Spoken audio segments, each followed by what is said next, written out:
नमस्कार मित्रांनो, आज आपण जुनागड शहरातल्या उपरकोट या किल्ल्याची सफर करण्यासाठी आलेलो आहोत। हा किल्ला 12व्या शतकातला चुडासामा डायनेस्टीतला बांधलेला किल्ला।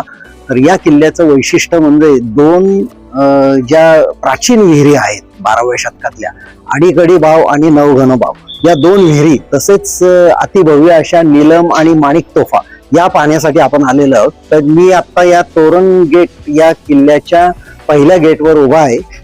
तिकीट प्रेस करून या ठिकाणाहून एंट्रन्स मधून आता आपण आत जाऊया, चला।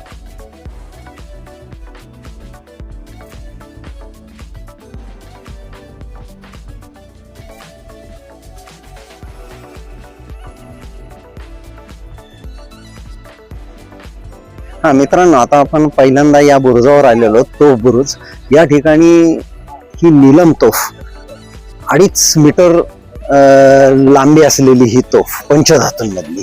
त्याचबरोबर या ठिकाणी येती प्रसिद्ध या किल्ल्यावरची माणिक तोफ, साधारण 5.25 मीटर रुंदीची ही तोफ आहे, उंची लांबीची ही तोफ आहे। याचा घेर, ही पंचधातू मधली तोफ अद्यापही 500 वर्ष झाली तरी अत्यंत उत्तम अवस्थेत या ठिकाणी ही ठेवलेली दिसून येते। म्हणजे वर्षातल्या ऊन वारा पाऊस या तिन्ही ऋतूंचा याच्यावर काहीही परिणाम झालेला दिसत नाहीये। अत्यंत चांगल्या अवस्थेत ही संग्रहित केलेली आहे। त्याचबरोबर या इथून आपण पाहताय जुनागड शहराचं उत्तम या ठिकाणी हे दिसून येतंय, दृश्य दिसून येतंय सकाळच्या वेळेस। या तोफांच्या समुदायाबरोबरच आपणास जुनागड शहराचं विहंगम दृश्य दिसतंय, खूप सुंदर। सकाळी 8:30 वाजता मी या ठिकाणी पोहोचून हा व्हिडिओ शूट करतोय। आता आपण अपरकोटच्या किल्ल्यावरच्या या प्राचीन बुद्धिस्ट केव्हच्या त्या ठिकाणी चाललेलो आहोत। अष्टकोनी आकारातली ही केव्ज या ठिकाणी 3ऱ्या शतकात बांधली गेलेली आहे। तर आता आपण खाली जाऊयात। या बुद्धिस्ट केव्ह ज्या आहेत या स्तंभांवर या कोरलेल्या आहेत। या ठिकाणी कुंड दिसतंय आपल्याला, या ठिकाणी सगळं पाणी अॅक्युमुलेट होत होतं आणि हे कार्विंग पिलर्स त्याचे हे दिसत आहेत। त्याच्यानंतर आपण इथून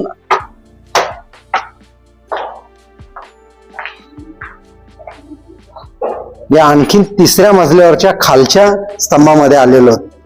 किती छान स्तंभ कोरलेले आहेत हे, याला बुद्धिस्ट मॉन्क्स म्हणतात। हे त्यावेळेला 3ऱ्या शतकातले अपरकोट वरचे केव्ज मध्ये हेरिटेज म्हणून जतन केलेले। तिच्या ग्राउंड लेवल पासून आपण पहिल्या, आता हा 2रा आणि 3ऱ्या मजल्याला भूमिगत खाली खोदलेल्या मजल्या।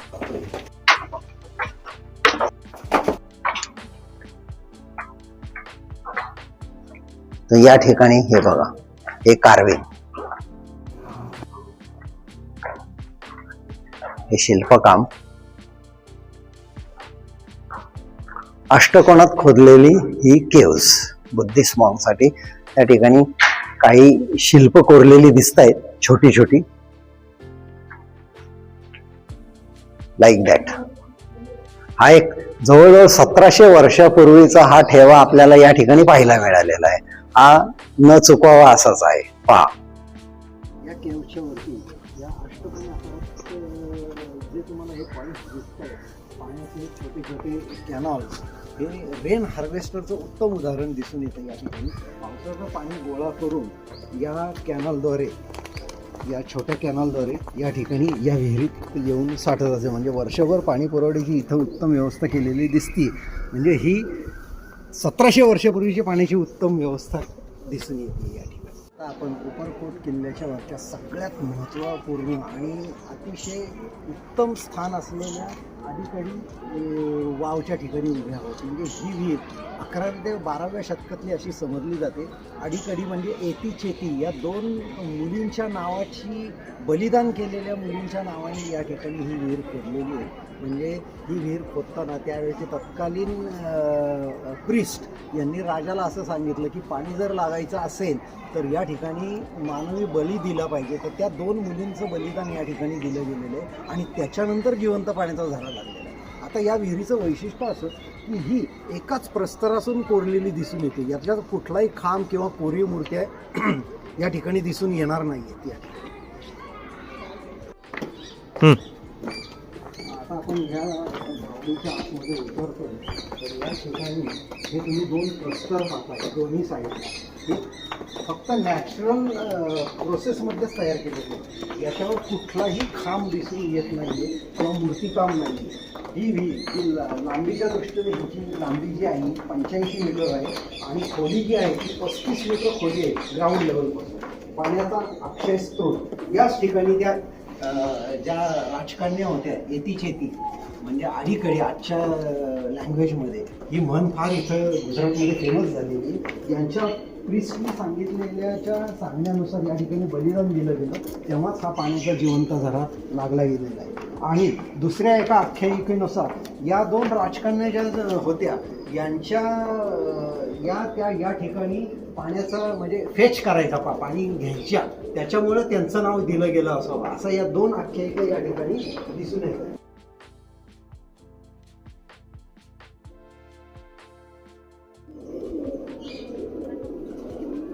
900 वर्षापूर्वीचा हा अद्भुत चमत्कार आपण पाहताय. असा प्रस्तर सरळ खोदत गेलेले आहे. माझ्यामध्ये किंबहुना मी संपूर्ण भारतातल्या खूप वेगवेगळ्या प्रकारच्या विहिरी पाहिलेल्या आहेत, पण या प्रकारची ही अशी पाहिली गेलेली एकमेव विहीर ही खरंच म्हणजे पाण्यासारखी 900 वर्षापूर्वीचा हा जिवंत स्रोत अत्यंत उत्तम अवस्थेत, अत्यंत राष्ट्रीय हेरिटेज म्हणून जपला गेलेला हा स्रोत. आपण या बावडीच्या ग्राउंड लेवलला हा पाण्याचा स्रोत या इथून दिसणारं सर्क्युलर विहंगम दृश्य म्हणजे आकाश या साधारण 35 फूट डेप्थ 35 मीटर डेप्थवरून आपल्याला दिसून येतं आहे. आणि हा अक्षय जलस्रोत साधारण ग्राउंड लेवलपासून 195 पायऱ्या आपण उतरून खाली पोचतोय. आणि हे दोन बाकीचे येणारे प्रस्तर आता खालून वरून आपण जो व्ह्यू घेतला, आता हा बॉटम लेवलपासूनचा हा व्ह्यू किती सुंदर आणि अत्यंत उत्कृष्ट असं कार्विंग नैसर्गिक खोदकाम केलेलं असं हे या बावडीचं दृश्य. 900 वर्षापूर्वीची ही अत्यंत सुंदर अशी वेल.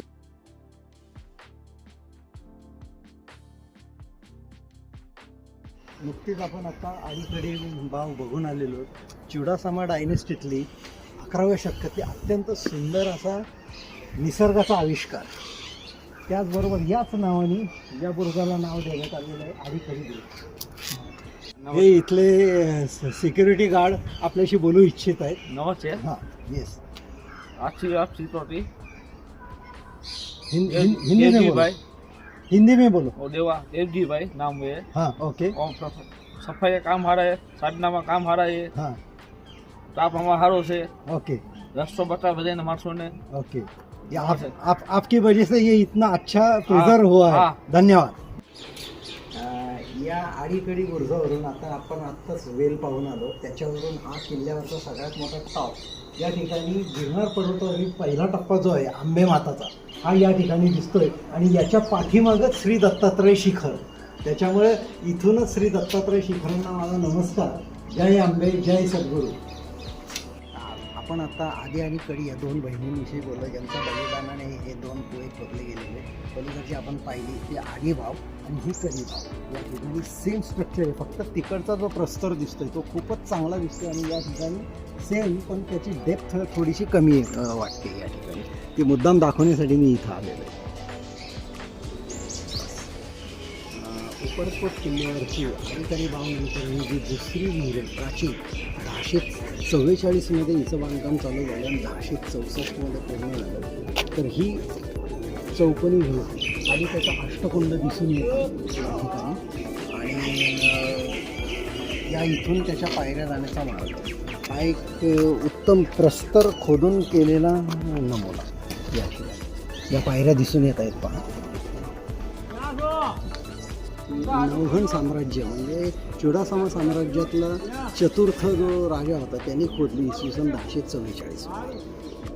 अत्यंत उत्तम असा आणखीन एक पाण्याचा स्रोत या ठिकाणी दिसून येते.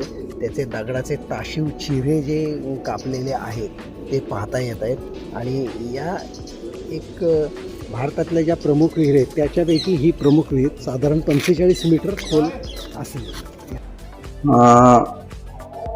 उपरगड किल्ल्यावरील चुडासामा साम्राज्याची महाराणी राणकदेवी महाल या महालामध्येच चुळासामा साम्राज्याच्या राजा जे खेंगार द्वितीय यांच्याबरोबर या राणक देवींचं याच महालात इथं लग्न झालं गेलं आणि तिथून या साम्राज्याची मुहूर्तमेढ रोवली गेलेली आहे. तर हा महाल आपण पाहतच आहोत. याचे कोरीव काम, त्याच्या छताच्या वरती वरचा सज्जा पेरलेला दिसून येतोय आपल्याला. या महालाच्या पहिल्या मजल्यावर आपण आलेलो. या ठिकाणी यांचा दरबार हॉल दिसतोय. स्टोन कार्विंग मध्ये जे सँडस्टोन आहेत त्याचे हे पिलर्स आणि हे 3 घुमट, हा एक, तिकडचा 2 दिसतोय, हा 2,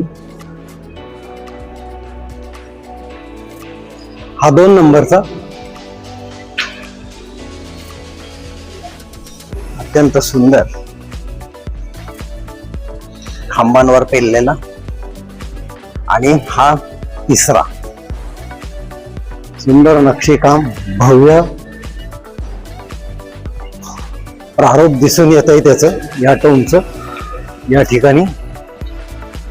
आणि असं म्हणतात की याच ठिकाणाहून तळेघर जुनागडला भुयारी रस्ते होते.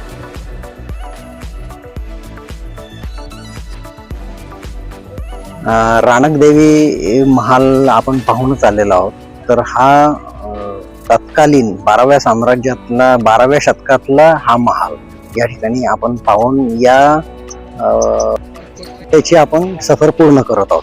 तर आपणही हा किल्ला पाहायला जरूर यात. या किल्ल्याची वैशिष्ट्य असलेली माणिक आणि नीलम तोफ, आडीकडी बाव, नवघनक बाव, या वैशिष्ट्यपूर्ण विहिरी आणि हा राणकदेवी महाल अत्यंत उत्तम. धन्यवाद.